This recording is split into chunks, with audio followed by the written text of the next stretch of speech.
That's what I thought. You guys are all done. Hey, good. Yeah. Thank you. Oh, yeah, okay. I guess I think we're just missing one. There you go. Hopefully no one else shows up. That's just. Connect the USB device to the USB port on the TV. They probably just didn't pay attention. All right, I think that's good. Oh, wait, it might not have been in all the way. So user error? I have jokes for that. Yeah, we were here late last night. All right, can I interview him really quick? Yeah. Probably. I'm sleep or should we actually, no, this is, other things I'm like peeking, like, nah, I don't need it. Is it just in the frame? We'll be outside late last Are we in the frame? Just move it. I was like, no, what's up, bro? Yeah. How you doing? Yeah, yeah. Let's see. And it's live, right? Keep that home with the baby. And You could have went that way and touched. night. It's live already? So we got- we tested Oh wait, I Okay. got my contacts on it. Scoot, can you scoot more to your left? Yeah, it's Yeah, live. yep, yeah. Alright. And then. Good. Yeah, you did. All right, hey everybody, it's me Morales again, and we got another one of our previous guests, Walid Hamdar, very good friend of mine, colleague, and somebody who's really inspired me over the last, I think it's been about a year, I guess, since we met. Walid, that's all right? Yes. Yeah. So we're here again at the Never Fade Into Darkness art show. Walid, I believe, just got off the 9 to 5 and rushed over here to get with us. But you walked through already, you saw some art, a little bit of the art, you hear the stories, Walid. I think we talked a little bit about what the whole purpose of the night is. So I'd like to hear from you. What are you hoping to get from tonight? And what are you hoping that those that are watching the live stream, those that attend the art show are going to get from this evening? First of all, hello everyone, anyone who's watching this live. My name is Walid Hamdar, and I'm one of the ex-kidney dialysis patients who have got a transplant. And today, I would like to thank Michael Morales for giving me the honor to share my story with you all. Hopefully, my story will inspire people to be an organ donor and give hope to those who are still waiting on those dialysis chairs and praying every moment to get a kidney. So let's wait and we'll go from there.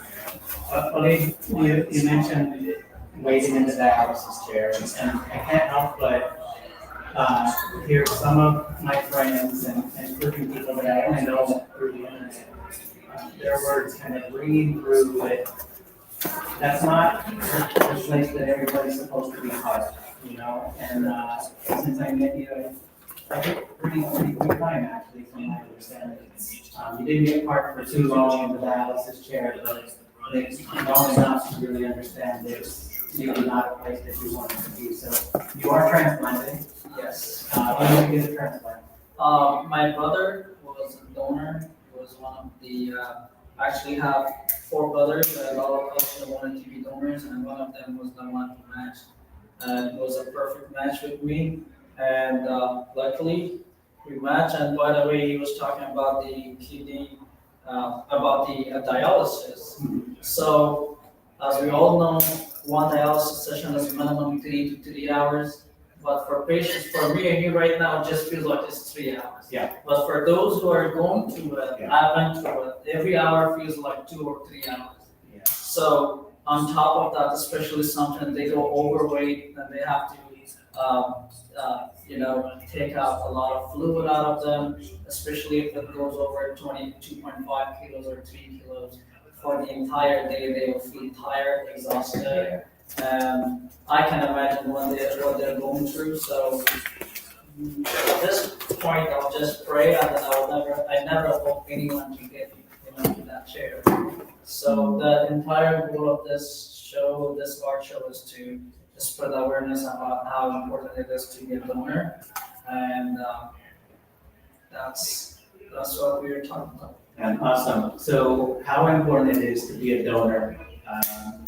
You had 4 brothers. That's incredible, by the way. That one, you have 4 brothers, so you guys can run like a little gang.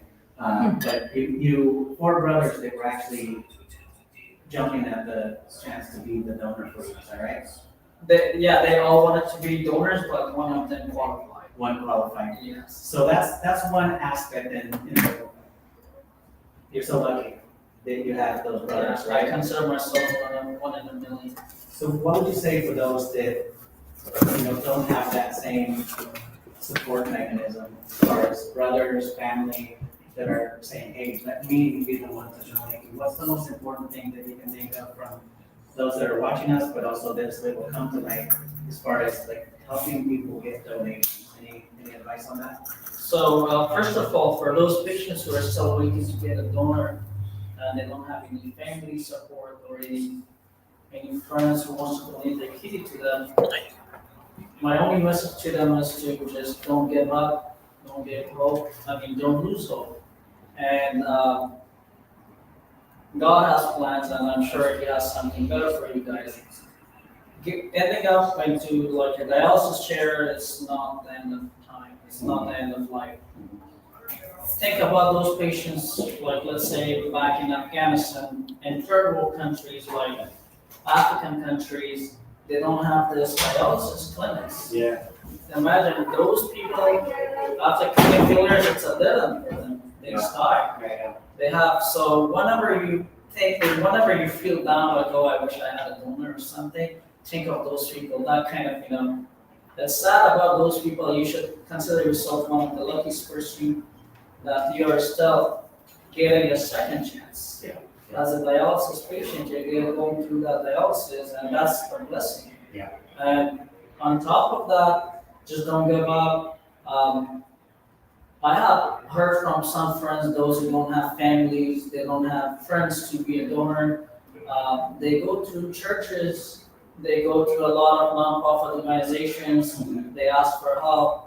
And you never know, a miracle can happen. Yeah. You never know, someone will step forward. TikTok, Facebook. Exactly, Yeah. a lot of things. And to those who have their families on dialysis, be their support. First of all, be their donor. If you don't want to be a donor, support them mentally, support them in every way, especially financially, because I've been through it. And imagine, I was a fighter, as you guys know, I was a boxer, training 3 to 5 days at the gym, training entire my life, and then all of a sudden you get diagnosed with Alport syndrome. It's a rare genetic disease. Yeah, very rare. Yeah. Yeah, and eventually, slowly, it damages your kidney. And then imagine your doctor telling you, like, okay, you gotta stop training once your G4 level drops below 20, and then I'll put you on dialysis. Yeah. So every moment, every blood test results, you wait for, like, oh, let me check my creatinine, let me check my G4. Yeah. Am I at that level to go? There was a point where it was hard for me to start walking because my potassium level rose. So your spiked. muscles were weak and. Yeah. Yeah. And instead of going to boxing club 2 days a week, I started going into dialysis clinics 2 days a week. Different fight, huh? Exactly. Instead of wearing gloves, I had needles in my arms. Yeah. But it's all about yourself. You should never give up. Keep your hopes high and wait for the miracle. Yeah. You never know what can happen anytime. So on the note of donation, a good friend of ours now, we met on the podcast, Mark Cornell. He said to me the other day, we were talking about the show, and he's going to be here shortly. But he said something along the lines of, so the big takeaway from this is to understand like living donation, but also, get that sticker on your license, right?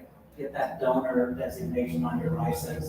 That, God forbid, I walk out of this place and once hits me, that I can help hundreds of lives Yes. by being a donor. Exactly. So, and just last question for you: were you ever on the list, and was it always a site that you were gonna get a living donation? Actually, at the beginning,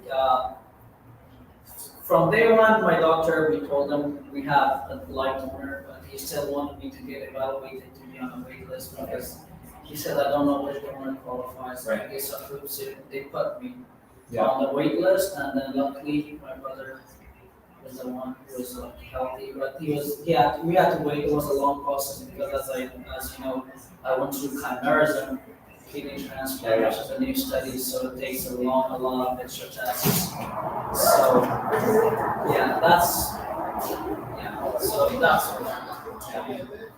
I was on the wait list, and then at the same time, I had to But Willie, I'm really looking forward to hearing you share your story with the audience that is here tonight. And so I thank you for being a friend. Thank you, thanks for the honor, thanks for coming.